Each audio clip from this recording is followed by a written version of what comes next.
I'm Sam Otten, and with me is Jason Book, and in this video we're going to be talking about the question, how does a Warner Brothers DC film fan prepare themselves for the coming Civil War? So Jason and I both really enjoy DC Comics. We also enjoy the Warner Brothers DC movies that have been coming out. We also happen to enjoy the Marvel movies, but as we've been talking to fans of Batman v Superman and other Warner Brothers products related to the DC universe, a lot of them are bracing themselves for civil war because people have been sometimes having some pretty intense debates about Batman v Superman. People who loved the movie they've been feeling defensive because of the critic reviews and stuff, and people that didn't like the movie. And so all the lovers of Batman v Superman have put in a lot of effort trying to say why they love it, and now they're like, oh no, now Civil War's coming. Am I going to have a whole bunch more energy that I have to expend? Am I going to be having all kind of this Marvel attention coming at me? So we wanted to give some advice to those fans for how to deal with the coming Civil War and how to keep things positive instead of kind of going down into some negative butting heads, sort of a back and forth Marvel versus DC thing. We want to try to keep it positive, and here's some advice for doing that. You ready to do this, Jason? Yeah, sounds good.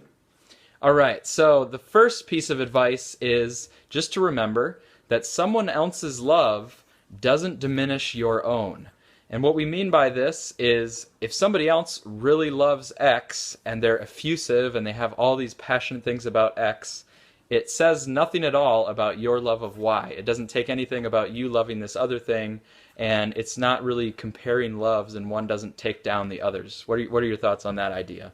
Yeah, exactly. I mean, some people even think that just having the big two comic companies isn't enough diversity anyways in the movies. So it's nice to see movies or any kind of, product based on any of these characters come out and do well. And even if they don't do super well, it's up for opinion. So I think it's really good for both companies. And, liking one type of movie or one comic book versus another doesn't take away anything from the other one, right? If anything, it makes the other one up their game sometimes, and that's always a good thing.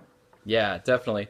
And I think of like kids too, like young kids, like in elementary school or something, where one kid will say like, I love peanut butter and jelly sandwiches, and then this other kid's like, well, I love pizza. And it's like I don't know why the pizza kid feels like he has to try to really say how much more he loves pizza. It's like it didn't take anything away from you that the other kid likes peanut butter and jelly. Yeah, it's almost like a weird insecurity thing when it almost kids are is like that. Yeah. Yeah, so I feel like as fans, we don't need to get into that. If somebody else loves something, that's good for them. It doesn't take anything away from something that you love. No. The classic nerd thing is much more interesting when someone says, so and so was a better Batman than the other actor. That we've got enough time to discuss all that stuff. Right, that's right. So our second piece of advice is respond with love, not hate. So if somebody kind of comes at you and it's maybe a fan of Civil War and they're like super excited for this movie, or maybe they've seen Civil War and they really want to talk about how much better Civil War is than Batman v Superman. A lot of people, I think they might have an instinct to try to respond with hate, and they might try to take down Civil War. Like, Civil War had this wrong with it and this wrong with it, and Civil War was too goofy and blah, blah, blah. And but what we would say is don't respond by trying to hate on their thing. Just respond by loving your own thing. So go ahead and just say, this is why I love Batman v Superman. This is great about the DC film universe.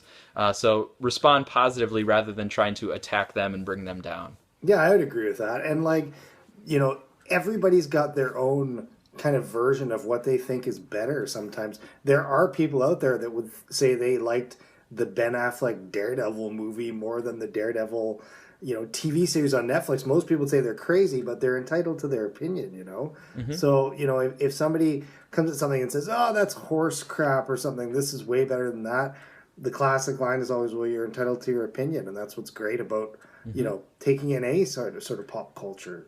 That's what I feel anyways. Right. And you don't have to say you're entitled to your opinion, so therefore we're not going to talk about it anymore. No. You can still talk about it, but just talk about what you like about your thing. Don't try to tear down their thing. So like if you like the Daredevil TV series on Netflix, just try to describe in detail the things that you like about the Daredevil TV series. Exactly. Don't try to say all these things that are hateful about the Daredevil movie. Totally. And in this case, for WB, Don't try to, bend yourself over backwards to tear down Civil War. Just support the things that you love and describe what you love about them. And Hmm. I'll also mention some psychological research that I've seen about this. So if you're in a debate with somebody, and if you force that other person to defend a position, they actually now hold that position even stronger than they did before. So it's actually a bad tactic if you're trying to kind of win and maneuver in a debate. It's a bad tactic to attack them and make them defend Civil War, because now they're actually going to feel even stronger about Civil War because they just defended it. Well, that's Uh, true. Yeah, and yeah, it always makes them more defensive too, which is never good for open dialogue. right. And so instead, if you just say what you love about Batman v Superman, they might actually listen to your perspective, but at least you're not putting them on the defensive and you're not making them hunker down into their position even stronger. Totally agree. Number three. So if you're a WB DC film fan and you're trying to prepare yourself for Civil War, just remember that Batman v Superman and Civil War are not actually competitors. And this is, I think, a common misconception. People think, like, oh, it's really this battle between Warner Brothers and between Marvel Studios, and these two things, one's going to be the winner, one's going to be the loser, that sort of thing. And this is not competition. It's not the same as Coke and Pepsi. With Coke and Pepsi, people are going to buy a beverage to drink. And if they buy Coke, that means they didn't buy Pepsi. And later, if they buy Pepsi, that means they didn't buy Coke. So that's pretty direct competition. Coke wants you to buy Coke every time. But these movies are not like that. Yeah, You have exactly. end of March, all of April, people can go see Batman v Superman. Later, they can get Batman v Superman on Blu-ray or DVD. Civil War, go ahead and see Civil War in May. There's no reason that if you see Batman v Superman, that means you now can't see Civil War. Exactly. They're basically, two things that are in the same genre but not in direct competition.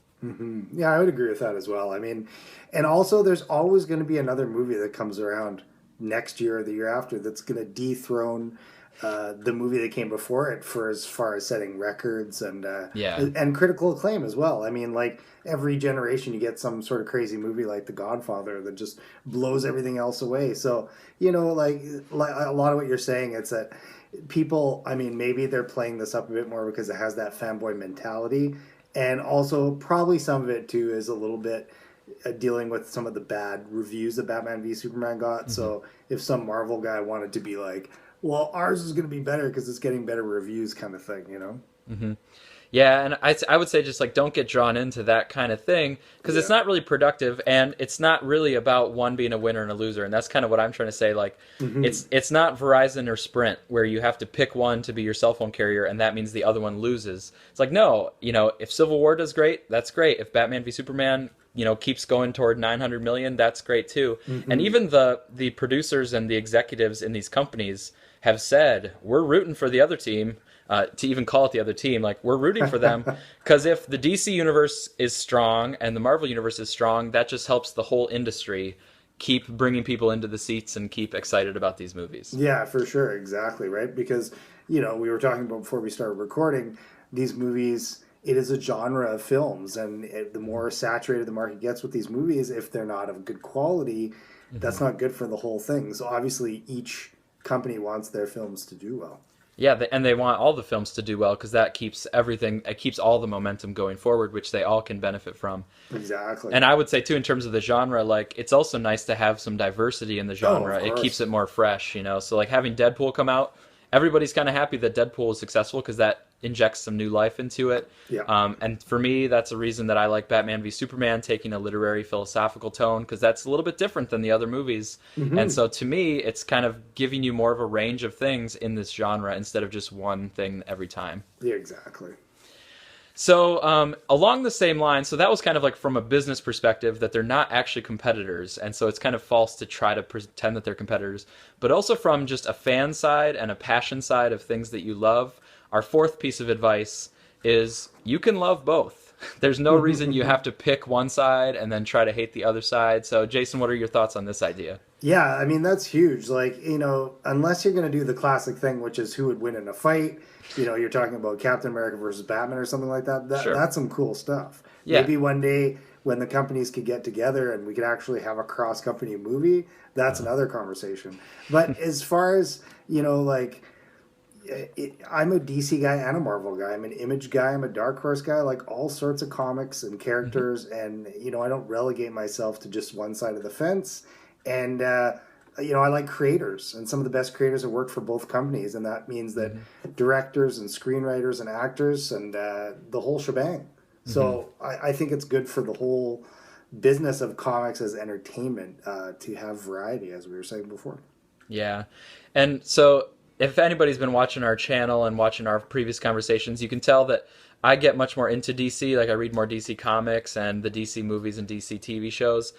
That's where I am, but it's not, I don't really try to go out of my way against Marvel, and I don't try to spread hate about Marvel. I don't try to tear down Marvel. I just Hmm. happen to like, I personally just get more out of and connect more with DC stuff. Yeah. But it's not because I'm trying to just pick one over the other and I'm trying to hate on the other. So, uh, with the movie side of things, I watch the Marvel movies, and I pretty much like just about all of the Marvel movies. Like I think there's Hmm. been 12, and I've probably solidly liked 10 out of the 12, Hmm. which is a good percentage. Um, Totally. so I like that, and I always will say like I like the Marvel movies. I'm not trying to like tear them down, but for me, I just have a lot greater passion for the DC movies and Hmm. the Nolan ones, and then now the Snyder ones. I just get so much kind of richness and depth out of analyzing them and having conversations about them. So for Hmm. me, that's like my number one, but it's not because I'm trying to hate on the Marvel side. That's right. Yeah. Yeah, so you can love both. Um, Now, real quick, so that's our advice. You should do as we say. Now, don't do what we do, because now I'm trying to think of what if a Warner Brothers Batman v Superman fan just gets in a real pickle with a Marvel fan, and it goes pretty negative, and you can't really follow the advice that we just laid out, and it does go kind of negative. There are a few things that I think a DC fan can at least keep in the back of their mind so that they don't get beat down as like the little brother of Marvel. Um, One is that the DC film universe is two movies in, and those two have both been pretty successful. Like Man of Steel made more money than all of the Phase One Marvel films, except for Avengers. Like Avengers obviously made a lot. Yeah. Yeah. And now Batman v Superman is the second movie in the universe, and it's well past 800 million, and it's past 9 of the 12 Marvel movies. Mm. So for a second movie out, I would say that's pretty good. And a lot of people were saying like Batman v Superman should have done Avengers numbers, but I don't think that's a fair comparison. I think Justice League would be the comparison to Avengers. Yeah, I totally agree with that too. And as you're saying, like it's still fresh, and they have yet to, you know, show us what they're really going to do with it. I think that they've got room to go up because I Hmm. like Batman v Superman, but it wasn't a perfect movie, and they set the bar pretty high before too with those Nolan films that I've said Hmm. various times. That they also have those in their Hmm. back catalog too as some pretty Right. impressive superhero films. So Yeah. the bar is set high, and they've got places to go, and I'm looking forward to seeing what they're going to do with it. Yeah, and I would say too with like Batman v Superman, it's making well over 800 million, and they did not go with like crowd pleaser, what's going to make all the families happy. Like No, yeah, they said like no, we're actually going to go pretty I'm pretty risky, pretty dark. Yeah, serious. Yeah. yeah. But to me, I also respect that kind of thing because to me it's kind of like literature in the sense that it's really more about the themes than it is about the adventure or the action happening. And so Hmm. for me, that's part of why it can stand up to all this analysis and the depth to it. And I think of a Socrates quote too about, great minds think about ideas. Average minds, I'm going to paraphrase the quote. Average minds, they think about events, and then like the weak minds think about people or like kind of gossiping about people. Mm. But I think that Batman v Superman and the Warner Brothers films have really tried to go for like great minds of we're really trying to make movies that are about ideas and deep themes.